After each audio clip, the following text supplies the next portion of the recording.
আসসালামু আলাইকুম। আমি এমডি এআর চৌধুরী সাহেব, সিইও, পিএলসি গ্রুপ। আজকে আরেকটা ভিডিও নিয়ে আসলাম। সেটা হচ্ছে আসলে এই প্রতারণা নিয়েই আজকের ভিডিওটা। তো আজকের ভিডিওটা নিয়ে আসছি অস্ট্রেলিয়ার ভিজিট ভিসা সম্পর্কে আপনাদের সাবধান করার জন্য। তো আপনাদের মোটামুটি আপনারা অনেকেই জানেন, ইদানিংকালে দেখা যাচ্ছে যে অনেকগুলা ভিসা হচ্ছে, একেবারে সাদা পাসপোর্টে ভিসা হয়ে যাচ্ছে, কিন্তু ফ্লাইট হচ্ছে না, অনেকে টাকা পয়সা নিয়ে যাচ্ছে। তো এই বিষয়টা, হ্যাঁ, কি কি স্ক্যাম থাকতে পারে, আমি আজকে আপনাদের এই বিষয়টা নিয়ে সতর্ক করব। আপনারা একটু সাবধান থাকবেন। তবে বিষয়টা হচ্ছে কি, যেমন কানাডা ভিজিট ভিসা আমরা প্রথম দিকে কিন্তু কেউই বিশ্বাস করি নাই যে এইভাবে কারো কিন্তু একটা সাদা পাসপোর্টে কোনো দেশ ঘুরা নাই, ভিসা হয়ে গেছে। অস্ট্রেলিয়া হয়তো বা কোনো সময় এইরকম ভিসা দিয়ে দিতে পারে, কিন্তু আমাদের কাজটা কি আমাদের কাজ হচ্ছে প্রপারলি সাবমিট করা।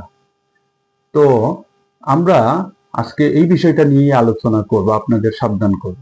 প্রথমত আমরা যে বিষয়টা নিয়ে আলাপ করব, যে আপনি যে একটা অস্ট্রেলিয়াতে সাবমিট করবেন, কোথায় করবেন, কে এই স্ক্যামগুলো করতে পারে।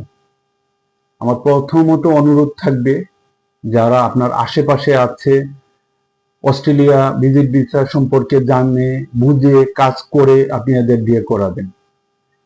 তারপর কাজ করলে কি কি সাবমিট হচ্ছে,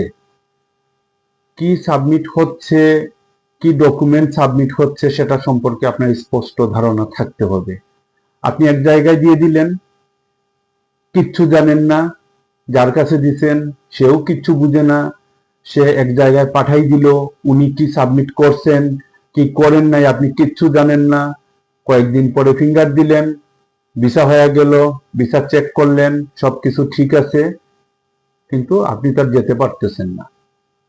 সে অনেকগুলা সমস্যা দেখাচ্ছে, এয়ারপোর্টের সমস্যা। আপনি তখন আপনারা হয়তো বলবে যে আপনার পাসপোর্টে ভিসা নাই, আপনার জিজ্ঞেস করবে হাবিজাবি, আসলে সেই রকম কিচ্ছু না। ভিসা ঠিক হলে অস্ট্রেলিয়া ইমিগ্রেশন আপনাদের আটকানোর কোনো ক্ষমতা নেই, আপনি চ্যালেঞ্জ করতে পারবেন। এখন বিষয়টা কি হয়, বিষয়টা হচ্ছে